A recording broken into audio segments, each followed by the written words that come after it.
My family mocked my little string hobby for a decade, sinking every penny into my sister's law degree. At my brother's graduation dinner, I gave him a paid-off house, and the truth of their secret plan to steal my money finally unraveled.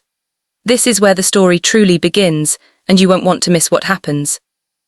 My family had a long, dedicated history of mocking my little string hobby.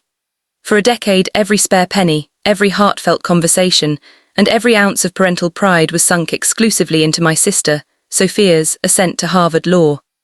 I, Alina, was the quiet, creative one who played with yarn. But the play had ended.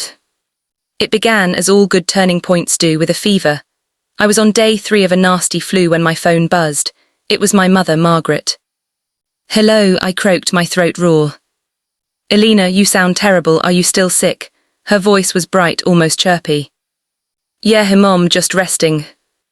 "Oh, that's a shame. Listen, I know you're busy with your little hobby. I won't keep you." I winced internally. "It's a business, Mom. It's called a business." "Right, well, Sophia's final tuition payment is due on the 1st, and your father and I, well, we're just a little short. You know how it is with the property taxes." I pulled myself up. "Short by how much?" "It's nothing, really," she said, her voice turning breezy. "Just the last installment, 15,000. I nearly choked. "Mom, that's not a little short, that's a huge amount." "Now, Alina, don't be dramatic," she snapped, the sugar coating instantly gone. "This is your sister's future.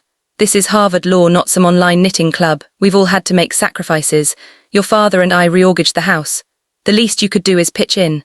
I know your little online shop doesn't make much, but surely you can spare something for your family." There it was, the dismissal. The little shop I had started from my garage 10 years ago.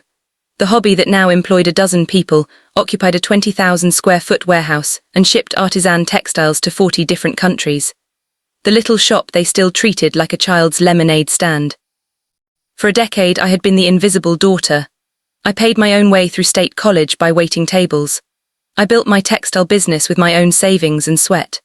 I was asked if I was still selling string on the internet, while my father, Richard, toasted our future legal eagle, Sophia, who accepted their praise and money with the placid entitlement of a golden god. "Mom," I said, my voice shaking with a sudden glacial rage that cut through the fever. "I can't. I don't just have $15,000 lying around. I have payroll to make." "I see," my mother sighed, a heavy, disappointed sound. "Well, I hope you feel better, Alina. Some of us are trying to build a legacy." She hung up.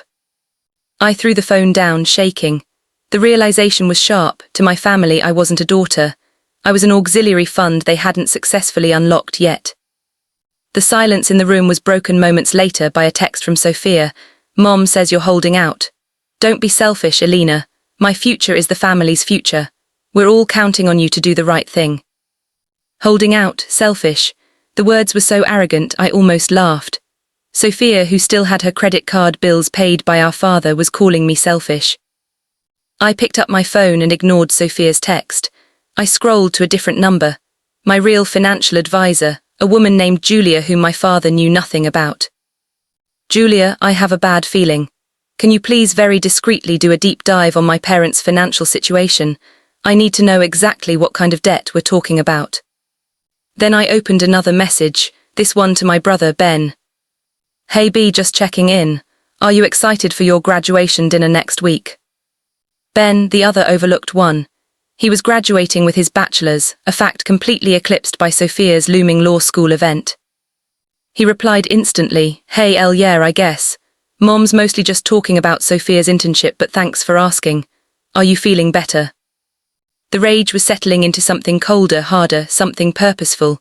My family thought I was their emergency fund. They were about to find out I was a fortress, and they were on the outside.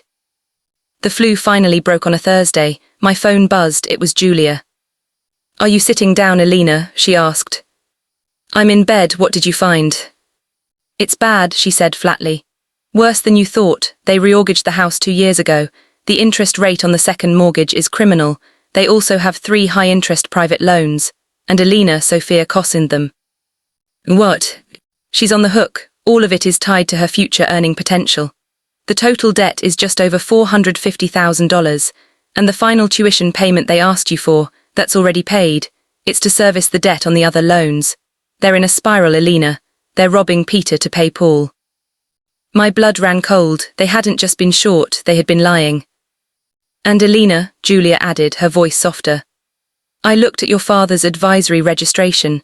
He was censured by the board 5 years ago for making unsuitable recommendations to elderly clients. He's not just a bad father, he's a bad advisor. This was a pattern.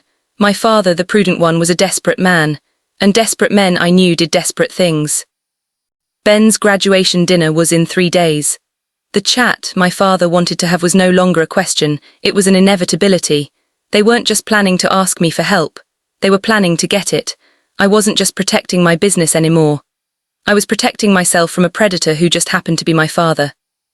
The sickness had passed, leaving behind a cold, hard clarity.